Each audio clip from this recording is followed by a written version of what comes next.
Our Miami Marlins have made it to the halfway point in season number 5, and it has certainly been an up and down season to say the least. Real quick, before we get any further today, I've gotten a number of comments mentioning that Bo Bichette's batting gear is not our team colors. I've been meaning to fix it for a while, and I finally did. I will point out, though, I only remembered to do it before the second game of today's episode, and that game was played on July 4th, so he might be wearing different stuff anyway. So you might not notice it until next episode, but I promise it's fixed, and if there's anybody else whose equipment looks stupid, feel free to let me know in the comments, and I'll be happy to fix them as well. The team has certainly dealt with their fair share of troubles so far, as we currently sit at a record of 45-37. Today we'll be making it up to the All-Star break.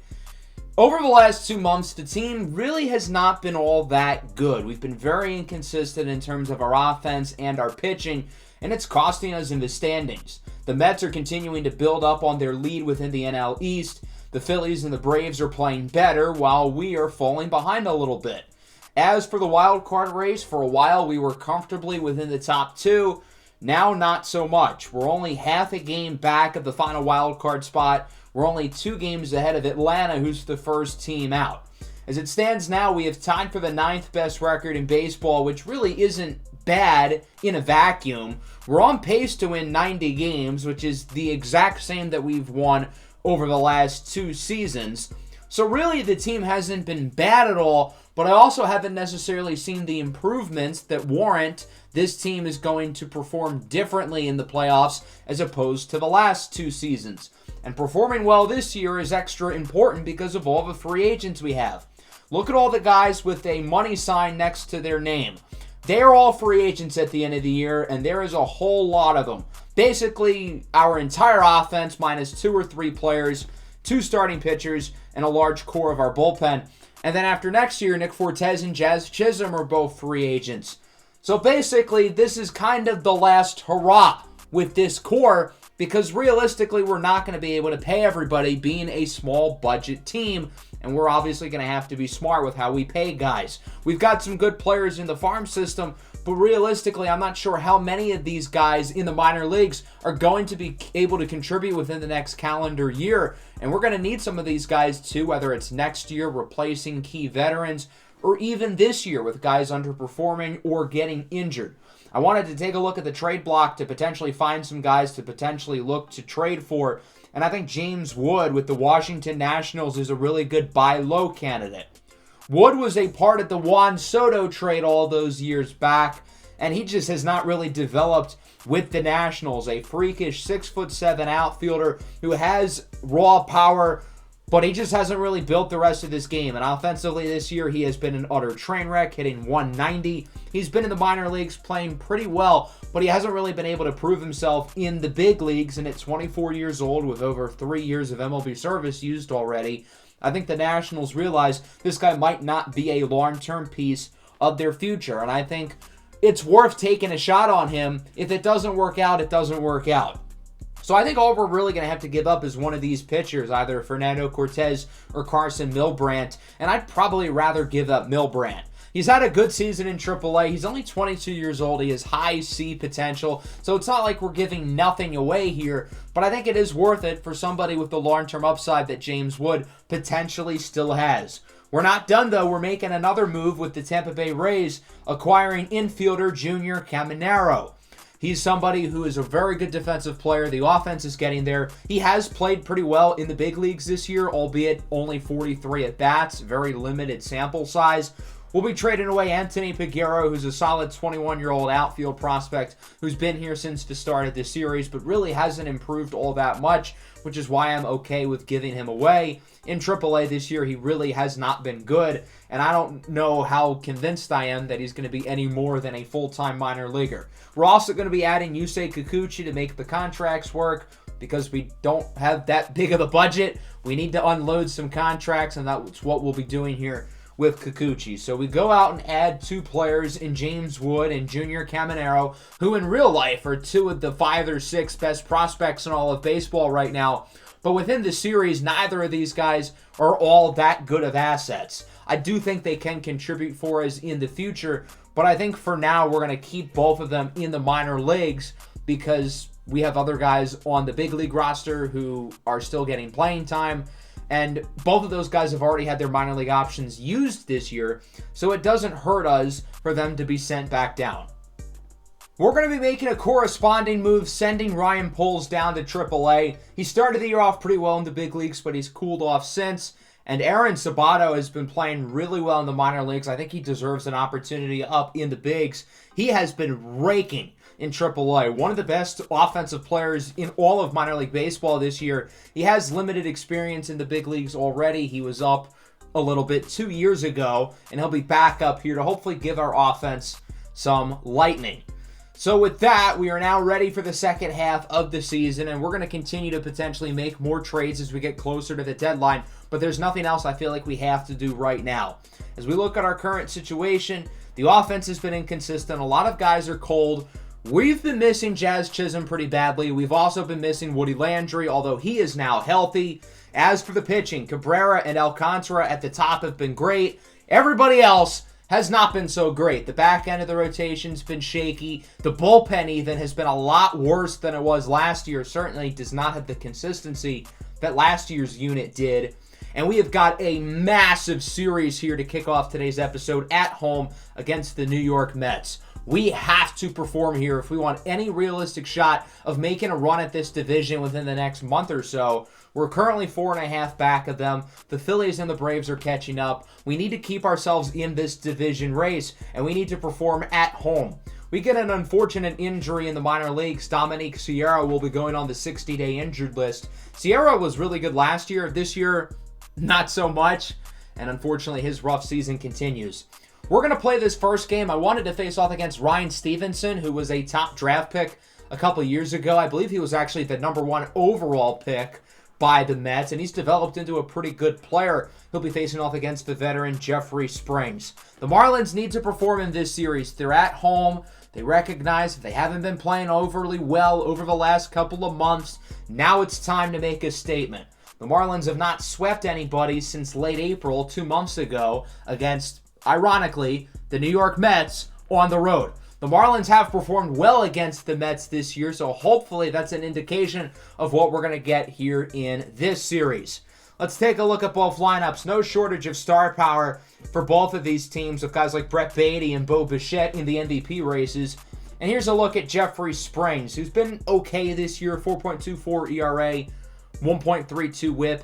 He's been a solid addition, but necessarily hasn't really been as stable as the Marlins would have hoped for, and he hasn't really provided them with the consistency they've been looking for. Here's Brandon Nimmo, leads all players across baseball in WAR, rips it into the gap for a double, and the Mets start the inning with an early base runner. Let's see if Steven Kwan can potentially drive him in as he rips it past the diving glove of Bo Bichette into left field. Nimmo rounds third, heads to the plate. Isaacs, too, really does not have much of an arm. He's more the natural first baseman, obviously, and so it's a 1-0 ball game. That'll bring up Brett Baty, the National League MVP favorite, who hits it high and deep and a right at the track. It's gone! 2-run homer for Brett Baty, and the New York Mets lead it 3-0.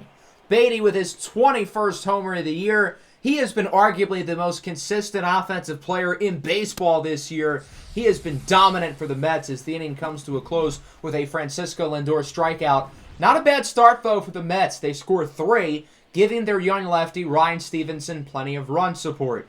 Stevenson was the #1 overall pick back in the second draft of the series. He'll face off against Alec Boehm, who strikes out on the high fastball. Boehm started the year on fire, but he has really cooled off over the last month and a half. Luis Robert now goes down looking on the fastball as Ryan Stevenson strikes out the side here in the first, and we move to the second. Yoan Moncada goes down on the circle change. Good inning for Jeffrey Springs. He looked a lot better than he did in the first inning. I can't say the same for the Marlins offense, though. Fortes flies it into right field, and so far Ryan Stevenson has 2 perfect innings. Let's transition into the third. We'll see if either team can add some runs. Brandon Nimmo leads it off. He doubled and scored in his last at-bat, and this time he goes down looking on the outside fastball. Great pitch by Springs. Steven Kwan rips it up the middle. That'll go for a base knock. His second hit of the day. And now the Mets get another base runner. Let's see if the Mets can potentially add to their lead, as that'll bring up Thairo Estrada, who strikes out on the fastball. 2 consecutive scoreless innings for Springs. Hopefully he can continue to pitch well as we go to the bottom of the third. Aaron Sabato's first big league at bat in nearly 2 years ends up being a sharp grounder, 107 off the bat over to second. But the play is made by Thairo Estrada. That'll bring up Ha-Seong Kim, who has also been really ice cold over the last month or so. He flies it into shallow left. Stephen Kwan makes the play. That's 3 perfect innings for Ryan Stevenson, who makes his way through the entire Marlins lineup without allowing a base runner. Top 4, here is Francisco Lindor. Ooh, that one deflects off of Springs hard. Lindor safe at first with an infield single, but obviously the concern here with Jeffrey Springs, who got rocked. It looks like his chest area got hit by a fastball coming right at him off the bat of Francisco Lindor. He's going to have to be yanked out of the game, and he'll be replaced by Reynaldo Lopez. The Marlins did not have anybody warming up in the bullpen, so this could be bad timing. We'll start with Francisco Alvarez, the catcher, who singles into right field. Not a great start, and the Mets have 2 runners aboard. Both of the Franciscos are now on base. That'll bring up Yoan Moncada. He draws a walk, and the bases are loaded with nobody out. If this was the Marlins, they wouldn't score anybody, but this isn't the Marlins. Margot grounds it to Bohm, and the double play is unsuccessful. Run scores, everybody's safe, and it's now 4-0 Mets. Brandon Nimmo now rips this one to the right. This one is gone! A grand slam for well-known minority respecter Brandon Nimmo. The Mets double the lead. It's now 8-0. You got to feel for Reynaldo Lopez. He was really thrown into the fire here. It's not really his fault, these circumstances coming in off of the injury, not having warmed up. But yeah, he did not pitch well, and he'll be replaced by Jordan Hicks. ERA right at 4 on the year as he strikes Brett Beatty out looking on the fastball. Not a good inning, though, for the Marlins as Jeffrey Springs get hurt. And then the Mets proceed to score 5, headlined by a grand salami by Brandon Nimmo. The Marlins still don't even have a base runner, keep in mind, until right now, as Alec Bohm rips this one into the gap for a double. And the Marlins finally have a runner aboard. It only took 3 innings and 8 Met runs, but it's happened. Isaac Stu draws a walk. Here come the base runners. After that game against the Reds a couple years ago when we came back down by like 14, I'm not doubting this team anymore, but they don't get anything here in the 4th as Woody Landry grounds out to Estrada, and we will move into the 5th. Francisco Lindor strikes out on the sinker. Good pitch by Hicks, who is pitching well out of the bullpen, mainly because he actually got to warm up. Francisco Alvarez strikes out as well. Good inning for Hicks as it remains an 8-0 ball game. Can the Marlins get some runs, please? They have more errors on the scoreboard than hits and runs combined today. Nick Fortes hoping to help change that as he bloops a single into right field. So with nobody out, the Marlins get a base runner. Maybe, just maybe, this can be the start of the rally. That'll bring up Jesus Sanchez, little lefty-on-lefty crime, and he is fishing the slider. Sanchez has had a very strong season, but he as well really has cooled off over the last month or so. Aaron Sabato now up. He hits this one sharply in the left. That'll go for a base hit. This one going 109 off the bat. Sabato's 2 balls in play have been at least 107 miles an hour. Very impressive.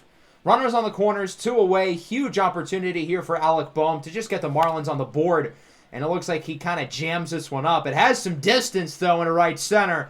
But it will be caught by Brandon Nimmo. And so it'll remain an 8-0 ball game. The Marlins get a couple of hits. Their offense has at least shown some signs of life over the last couple of innings. But it's not going to matter with how much the Mets are up by, along with them continuing to get offense going. As Yoan Moncada starts the 6th with a single. Manuel Margot now up the middle. Bichette deflects it.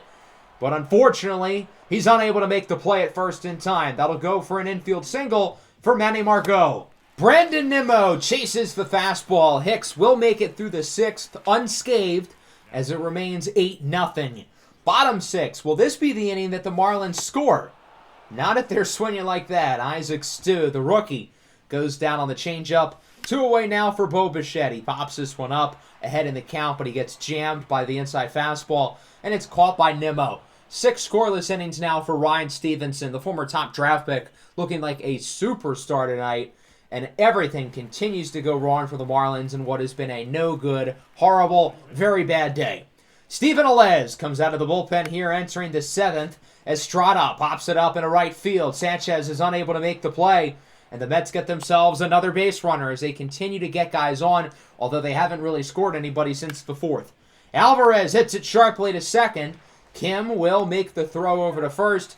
Good inning for Steven Alez. He's probably going to throw some more innings as the Marlins are hoping that he can just eat some up here rather than using their regular relievers with how big of a lead this is. Bottom 7, Woody Landry hits this one into the opposite field, and that one's going to drop fair. I don't really get why opposing defenses play such a strong shift on Woody Landry. He's a good opposite field hitter, and I feel like it's costed teams too many times. Ryan Stevenson will be taken out of the game. He had a phenomenal start today for New York. He'll be replaced by Mason Miller. The Mets are hoping that the righty will be able to take him the rest of the way as Aaron Sabato rips it down the line. 108 off the bat again from Sabato, but Josh Naylor at first base makes the play, and the Marlins still not on the scoreboard as it remains 8-0, and we move into the 8th. Speaking of Josh Naylor, Canada's finest, it's a dropped third strike. It bounces to Steven Alez. Can't say you see that one every day. And the Marlins will make the play nonetheless. 2 away now. Alez pitching really well so far. And I think I might have spoken a little too soon because Manuel Margot says, "Go ball go," crushing it into left field. And the New York Mets lead it 9-0. Margot in the double figures, his 10th home run of the year. But New York isn't quite done because Brandon Nimmo launches this ball into right field. 2 homers in this inning for the Mets. 2 homers today for Brandon Nimmo, his 12th of the year. And the Mets are now in double digits. They lead it 10-0. Bottom 8, here's Isaac Stu, rips a single. The Marlins just hoping to get on the board in what has just been an all-out blowout, not in their favor. Luis Robert is up now, 1-1 count. Robert hits this ball sharply into left center field. This ball's got some carry, and it will one-hop off the wall. Stu on his high horses heads home. Robert heads for third. He is out, but the run scores. Chris Paul hits a huge 3 to cut the lead to 43, as it's now a 10-1 ball game going into the 9th inning. The Marlins don't want to waste their actual relievers, so look who's on the mound. It's Jesus Sanchez, who faces off against Estrada, ripping it into center, and Robert makes the catch at the wall. Great grab by Luis Robert for the first out of the inning. That'll bring up Francisco Lindor, 3-1, draws a walk. That's a tough pitch to lay off. Honestly, a really well-located pitch by Jesus Sanchez. And look at the curveball, 69 miles an hour, nice. And then he gets Alvarez on the fastball. Jesus Sanchez with his first career strikeout. Now against Moncada. What a great sinker. Locates it perfectly on the corner of the strike zone. And then that curveball is low-key kind of nasty. Jesus Sanchez pitched a better inning than any of our other pitchers today. I don't know if that's like sad or impressive. Unfortunately, the offense won't keep up with the little bit of energy we had here in the 9th inning as Wells flies out, and that'll do it.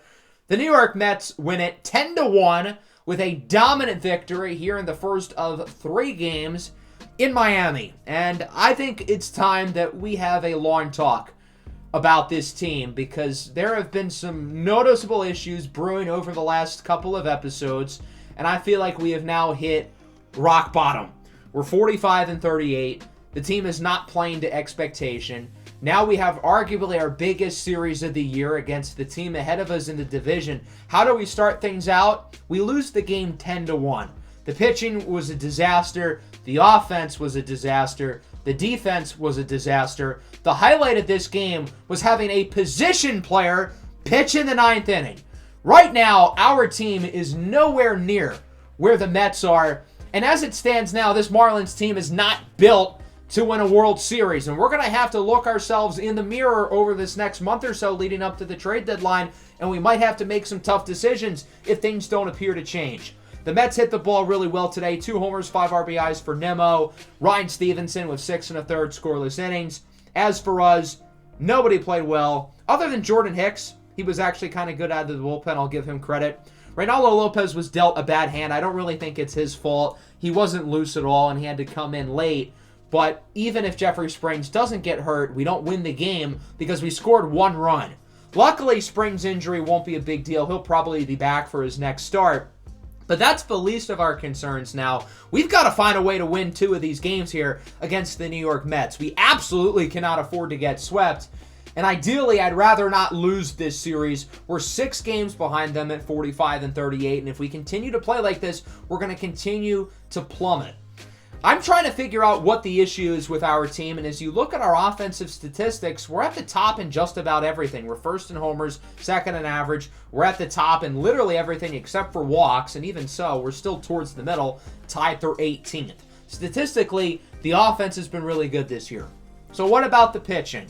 Well, as you can see here, the pitching also has not really been an issue. We're top 10 in ERA. In terms of every other major stat, we are in the top half. Outside of home runs allowed. We need to do a better job of keeping the ball in the ballpark. We're 22nd there. But other than that, the pitching's been great. We're first in walks allowed. We're first in strikeouts allowed. And we're in the top half in hits allowed along with the other important stats as well. So it's not the offense. It's not the pitching. What about the defense? We're in the top half in terms of fielding percentage in 11th. So the offense isn't an issue. The pitching isn't an issue. The defense isn't an issue. What's the problem? I think it's as simple as this team does not know how to play situational baseball. We have no clutch gene. Whenever the bases are loaded, what do? We fall flat. This team has no dog in them, and that's a real issue. As we get closer and closer to the trade deadline, we're going to have to figure out if this team's good enough to make a playoff run. As it stands now, I don't think the answer is yes. We've got to win some big games, and that starts with this series against the Mets. Taking both of these games would be a big statement, and we end up splitting. I guess it could have been worse. In Game 2, the offense comes alive. 2 home runs from Luis Robert. Tyrell Berry with a great start. 8 runs, 11 hits. We hit the ball great. So what do in the third game? We get 1 hit. Not good. This team has no consistency whatsoever. We score 8 runs one day and get 1 hit the next day against Daniel Lynch, of all people. So now we're 6 back at the Mets. We're the 3rd wild card in the NL. Keep in mind, the Cubs and Cardinals are tied for the lead in the Central, so one of those teams won't be a wild card. But we're in 3rd here. We're only a game and a half ahead of Atlanta. I'm still worried about the Phillies, although they've been shaky. The Pirates and Giants are in the race as well. And with how well Atlanta has been playing, they could theoretically pass us before the All-Star break. We've got 2 more series before the break, both on the road against the Tigers and the Blue Jays. Both of these teams are not very good, but these are series on the road, and neither of these teams are horrible. Ideally, this team hopefully can win 4 or 5 games and try to show what's up. We'll start by simulating the series here at Comerica Park against the Detroit Tigers, and we get some good news. Finally, Jazz Chisholm is eligible to be taken off of the injured list. He still isn't completely healthy yet. He'll probably be healthy at the conclusion of the All-Star break.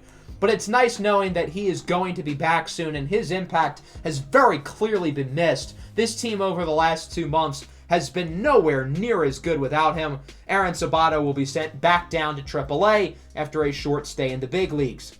So look at this. We sweep the Tigers. It's about time. Our first sweep in 2 months since late April against the Mets at Citi Field. We have not swept anybody since Jazz Chisholm and Woody Landry got hurt until right now. And I get the Tigers aren't some great team, but a sweep is a sweep. The pitching was really good. Sandy had a complete game. Jeffrey Springs threw 8 innings of shutout ball. Edward Cabrera pitched well too. Life appears to be going good as we'll simulate through the start of this Toronto series. And right when things are looking up, bang. Nick Fortes, fractured hand, 60-day IL. Our team being healthy lasted a whopping 2 days. And now Nick Fortes is going to miss most of the remainder of the year. Fortes had a long-term injury last year, too. He only played in 93 games. He's probably going to play in under 100 games again. At this point, I don't think we're going to get the same Nick Fortes that we got in the first few seasons of this series. In seasons 2 and 3, Nick Fortes was special. He had a 13.9 WAR over seasons 2 and 3, which is remarkable. He has very clearly come back down to earth. He hasn't played as well. He hasn't been able to stay healthy. I am confident in Austin Wells when he's played, especially last year. He was really good. I think he'll be fine as our starting catcher. Edgar Quero will return to the big leagues to be the backup. Despite the injury, we're still winning some ball games. We win the first 2 against Toronto, 4-2 and 9-2. We've won 5 games in a row. We're back in second for the wild card, and we're not that far behind the top wild card spot. Are we starting to figure some things out again? Or is this just a flash in the pan run? Let's see if we can get another sweep. Final game before the All-Star break, 4th of July, with Edward Cabrera on the mound in Toronto. It does not get much more American than spending the 4th of July in Canada, but that's exactly what we're going to be doing here today, looking to get our second consecutive series sweep and get 6 straight wins going into the All-Star break.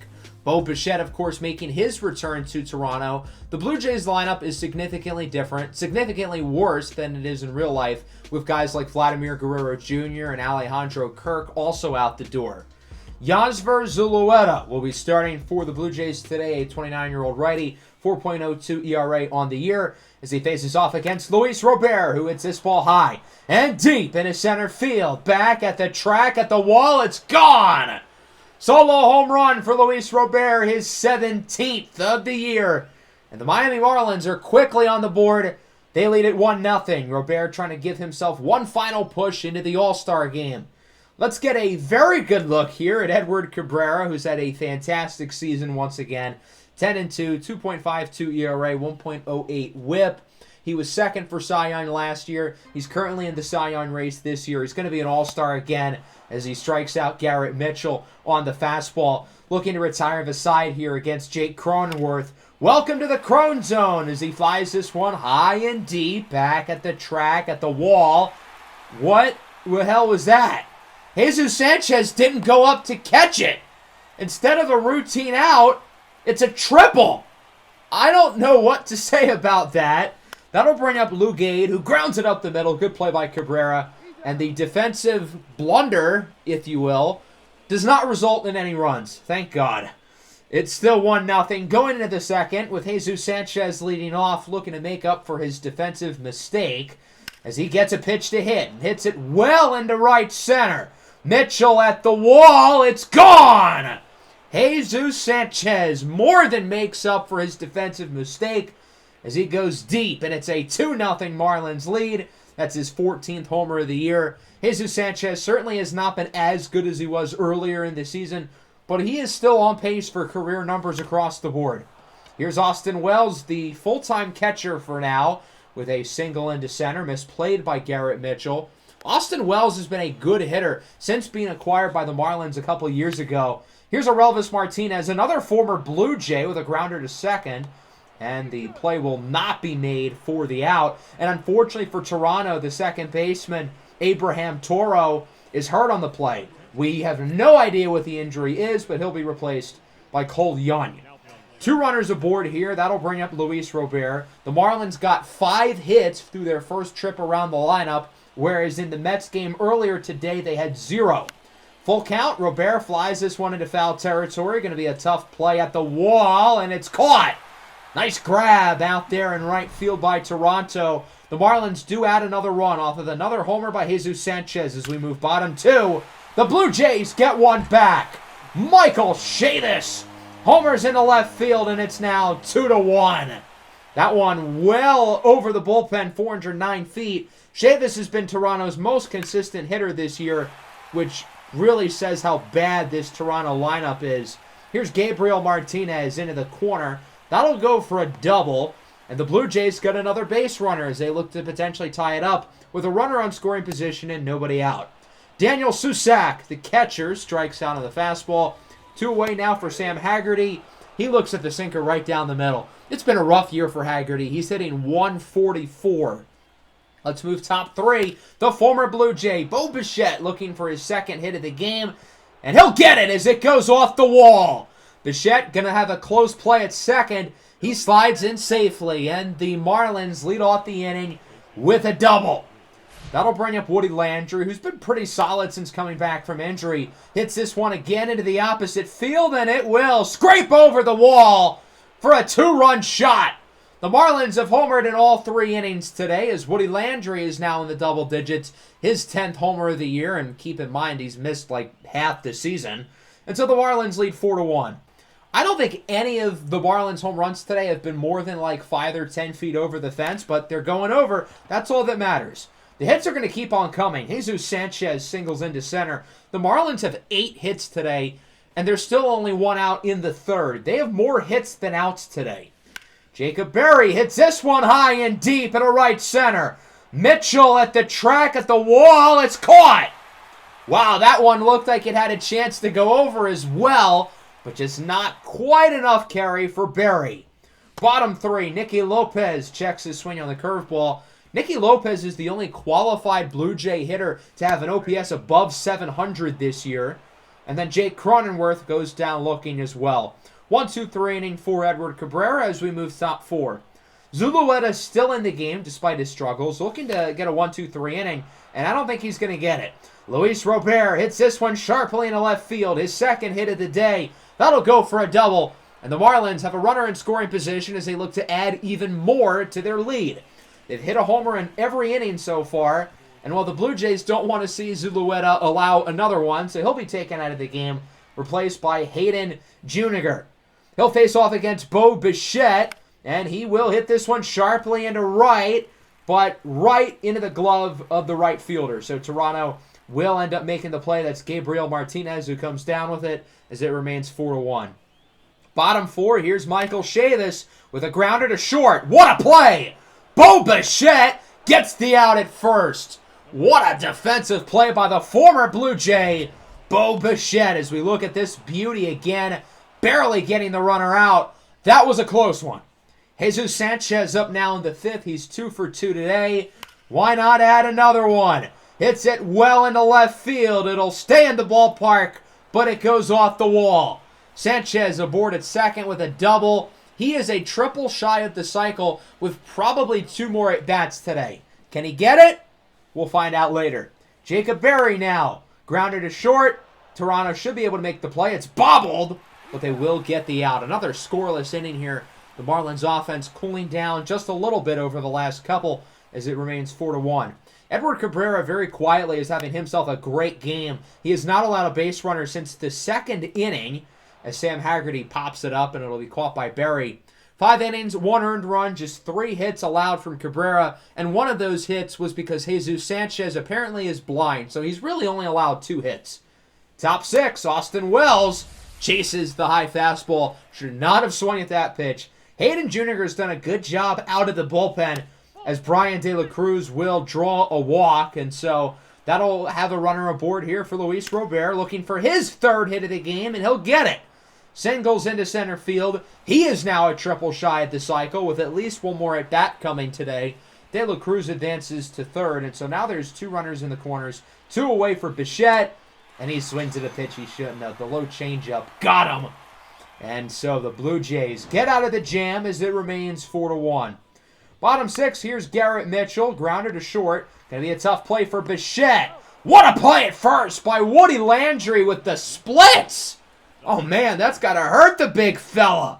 Cronenworth swinging a miss on the sinker. 12 up, 12 down over the last 4 innings. Cabrera still has not allowed a base runner since the 2nd. He looks dominant, and he's not showing any signs of slowing down. Let's go into the 7th inning now. Jose Ruiz comes into the game for the Blue Jays. He has not had a great season, 5.71 ERA. He'll face off against Jesus Sanchez, who's 3 for 3, looking to potentially get that cycle, and it's not going to happen here. Grounded to short. I'm not so confident he's going to get another at-bat with the offense cooling off, so that could have been his last chance. Cabrera still in the game here in the bottom of the 7th, and he is looking right as he has through the first 6 innings as he strikes out Lou Gade. Now against Michael Chavis, who homered earlier. He goes down on the sinker. That was a full count as well. Can Cabrera get another 1-2-3 inning here against Gabriel Martinez? This one is going to be grounded to short. Bichette should be able to make the play. That's 5 consecutive perfect innings from Edward Cabrera. My God, is this guy special? Not that we didn't already know that. Top of the 8th, Zach Pop is in for Toronto. The Marlins offense looking for some pop off the bat. They haven't scored since the 3rd inning. Alec Bohm gets plunked. Bohm coming in off the bench as a pinch hitter. His at-bat ends up being an eventful one. 2 away, Bohm on first. 3-1 count for Brian De La Cruz. He rips this ball into center field. It's got a chance at the track, at the wall. It's gone! Another homer that just barely gets over the fence. But hey, a homer's a homer. You'll take it regardless. De La Cruz with his 15th homer of the year. I give him a lot of credit because while pretty much everybody on the offense has underperformed over the last month, he's actually played really well. Luis Robert, grounder to second. What a play by Cole Young. That would have been Robert's 4th hit of the game, but Young robs him. The Marlins do get 2 as we go bottom 8. Cabrera's still in the game as Susac rips this one down the line. And for the first time since the 2nd inning, Toronto has a base runner. Or do they? Brian De La Cruz guns him down, going to second. Part-time ball player, full-time sniper. Look at the grin, deservedly so. Cole Young rips it into left. De La Cruz will not make the play. So Cabrera allows back-to-back hits, and there's a bad throw from De La Cruz. He allows back-to-back hits after 5 consecutive scoreless innings, so he's going to be taken out of the game. What a phenomenal performance here from Edward Cabrera, who's just having quality start after quality start. He has been such a rock over the last 2 months. 7 1/3 innings, 1 earned run so far. And it's time for Paul Sewald to pitch. 2.39 ERA. He's been very good as of recent, but he will plunk Sam Haggerty. 2 runners aboard. Can the Blue Jays get back in the game? Nicky Lopez swings at a pitch well outside of the zone, and it goes for a base hit. Run will score. It's 6-2. That earned run is against Cabrera, with now runners on the corners. That'll bring up Garrett Mitchell. Grounder to short. Could be a double play. However, Garrett Mitchell has 99 speed. He's safe at first. Runner from third scores. That's an earned run against Sewald, and it's 6-3. Cronenworth with a grounder to first. Woody tags the base. That'll wrap up the 8th. Both teams scored 2, as it's now 6-3. Adam Simber comes into the game for Toronto, 1.59 ERA on the year. He'll face off against Isaac Stu, who is 0 for 4. Quiet game for him. Stu has kind of hit the rookie wall. I think he's ready for the All-Star break as he grounds out to short. Good play there by Toronto. And we go bottom 9. The Blue Jays need 3, and they'll face off against Devin Williams, who's in for the save. Williams has been disappointing this year, but believe it or not, he's actually got a chance to make the All-Star game. It's completely undeserved, but he might get in. Chavis with 1 away, hits this one high and deep into right field. Sanchez does not make the play. That one was a little bit tougher, to be fair, but it was still a catchable ball. Chavis at second with a double, but Susac goes down looking, and that'll do it. The Marlins win at 6-3, and the Marlins have swept back-to-back opponents. They get 6 consecutive wins going into the All-Star break. This team is painfully inconsistent, but I will say it's better to be inconsistent than consistently horrible. This is not a bad team per se. This is just an underperforming team who has lacked consistency. But that's a lot better than being 20 games under 500 and not having any interest about your team for the final 3 months of the year. The offense played well early. De La Cruz and Woody Landry both went deep. Sanchez and Robert also with homers. They were each triples shy of the cycle. And then Edward Cabrera had a great start. 7 1/3 innings, allowing 2 earned. He was fantastic, winning his 11th game of the year. And so that'll bring us into the All-Star break. We're 52-39. All things considered, the record could be a lot worse. After getting back-to-back sweeps against Detroit and Toronto, we've got a little bit of momentum. And I feel like the All-Star break came at the worst time for us. Right when we're getting hot, we get like 4 days in a row off, which kind of sucks. Next episode will be the 2027 MLB Draft, and I know we have not talked about any of the prospects yet, but I'm excited to really dive into these guys in the next episode. I've done all the scouting off camera. It's a very intriguing group of players, and the thing that I notice is that a lot of the top projected players are not the highest rated players on our board, which is a good thing. There's a lot of diamonds in the rough, and I feel like we could have another really good draft class of guys who can hopefully contribute to the big league team before we get to the end of the series. So that'll wrap this one up. Next time around, we'll go through the All-Star break, we'll go through the draft, and we'll make it up to the trade deadline, which will be in the following episode. Make sure to leave a like and subscribe to the channel if you are new. Peace out.